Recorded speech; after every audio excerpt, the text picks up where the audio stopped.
জীবনে এমন একটা সময় যখন তুমি একেবারেই কনফিউজ, কিছুই বুঝে উঠতে পারছো না, ভালো খারাপ ডিসিশন নিতে পারছো না।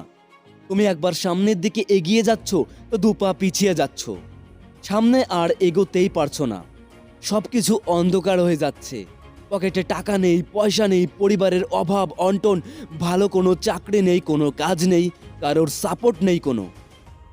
এমন মনে হচ্ছে যে আজ আমি নিঃস্ব, আজ আমার সবকিছুই কেমন যেন শেষ হয়ে যাচ্ছে, বেঁচে থাকার ইচ্ছাটুকুও যেন আস্তে আস্তে কমে যাচ্ছে। এরকম পরিস্থিতি আমাদের প্রত্যেকের জীবনেই আসে। তাই বলে কি সেখানেই সবকিছু শেষ?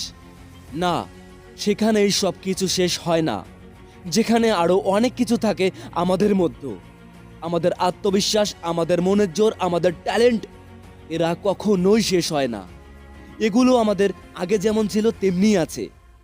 একটা মানুষের সবকিছু শেষ হয়ে যাওয়ার পরেও তার মনের জোর, তার আত্মবিশ্বাস, এগুলি কোনো দিনও শেষ হয় না।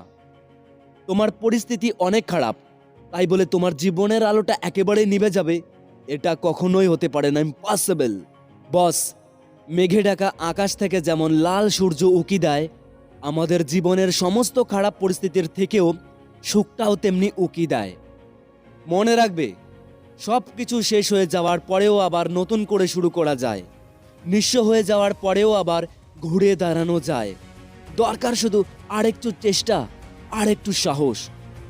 ওই দূর পরিস্থিতির দিনে তুমি নিজে যদি শক্ত না থাকো, তাহলে তোমার কাছের মানুষ, তোমার পরিবার ভরসা পাবে কোথা থেকে? কারণ তাদের কাছে তুমি একমাত্র স্পেশাল কিছু। তোমাকে ঘিরেই তাদের সমস্ত স্বপ্ন, আশা, ভরসা। আর তুমি কিনা সেই সময় হেরে যাবে। একবার নিজের পরিবারের দিকে তাকাও। পৃথিবীতে তুমি কিছু করবে বলে তোমাকে নিয়ে তারা কতটা গর্ব করছে। জয় হয়ে ট্রফি নিয়ে বাড়ি ফিরবে বলে কতটা ভরসা করে বেঁচে আছে ওরা তোমার উপরে। তুমি কিনা কঠিন পরিস্থিতি দেখে ভয় পেয়ে যাচ্ছ। বস, তোমাকে ভয় পেলে চলবে না।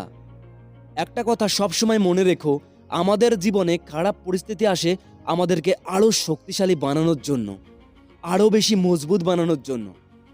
তাই এগুলি দেখে ভয় না পেয়ে দুহাত পেতে গ্রহণ করে নাও। জীবনের সকল সমস্যা হাতে নিয়ে এগিয়ে চলো। আজ সমস্যা আছে, আজ সময় খারাপ, আজ পরিস্থিতি খারাপ, কিন্তু কাল থাকবে না। হ্যাঁ, এটাই স্বাভাবিক, এটাই বাস্তব, এটাই সত্য, এটাই হাকিকাত। তাই সব কিছুর ঊর্ধ্বে গিয়ে আবার ঘুরে দাঁড়াও। এই যুদ্ধ পরিস্থিতির বিরুদ্ধে, এই যুদ্ধ সময়ের বিরুদ্ধে, এই যুদ্ধ নিজের জন্য, এই যুদ্ধ পরিবারের জন্য, হ্যাঁ, এই যুদ্ধ ঘুরে দাঁড়ানোর জন্য। সবশেষে এটুকুই বলবো, সব ঝড় সব কিছু এলোমেলো করার জন্য আসে না। কিছু ঝড় আসে তোমাকে সামনের সব কিছু পরিষ্কার করে দেওয়ার জন্য।